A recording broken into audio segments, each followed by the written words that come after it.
Rudraksh as a seed, this tree mainly grows at certain altitude. Somewhere between 6,500 to 12,000 altitude is where Rudraksh grows in the Himalayan region. And it has very unique vibrations.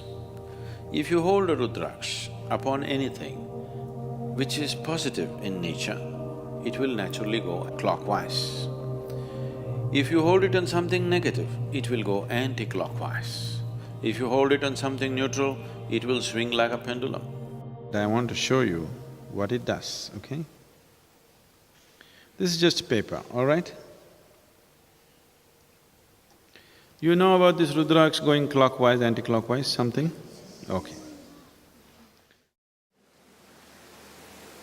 You must tell me which way it's going.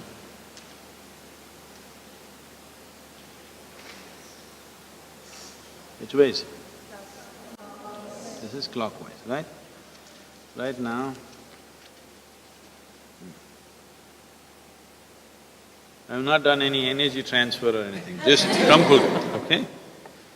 Just crumpled it. Just watch this.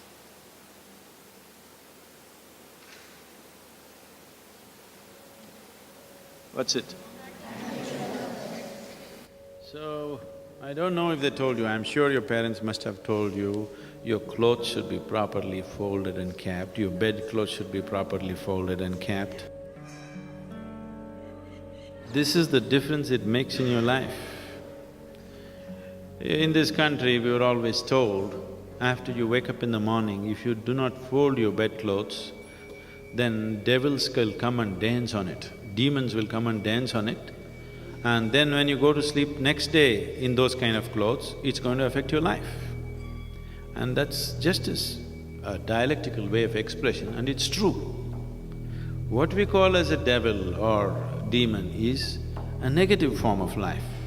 What we call as a divine is a positive form of life. That which sustains you, that which enriches you is divine. That which affects you in a negative way is the demon. So just this paper, if you just crumple it and keep it, it attracts the negative form of energy. If you keep it properly folded, it becomes positive. This is why from everything to everything, how the house should be, where you should place what. If… I don't know, these days it's all going away, we are going by modern aesthetics. Otherwise, if my grandmother was here, everything where what should be what, everything should be in a particular way. In the house, if you go probably, if your mother comes from a traditional background, in the kitchen if you go, always salt and tamarind will be kept together, never separately. Do you know this? Is it so? Still maintained? Yes, because all this awareness, unfortunately, just became tradition. It's beautiful that it became a tradition, but without giving the necessary understanding to people why it is so. Simply do it, after some time somebody comes and says, why should I do it? I'll keep tamarind on my head, salt somewhere else. It doesn't work like that. All these items have something to do with how you live, everything, how it should be kept. So the whole science of seeing how this human being can function at its maximum vibrance, even a simple peasant in this country knows about it without knowing about it. You know, he does not intellectually or consciously know about it, but he just knows this is how it must be done. Because the whole system of yoga was made into a cultural format and given to people because people saw the impracticality of teaching every aspect to every human being on the planet. So just make it culture and leave it to them. I want to see that for the next few generations later, as mothers would teach people, children to brush their teeth, yoga will just happen in their lives. This was so earlier.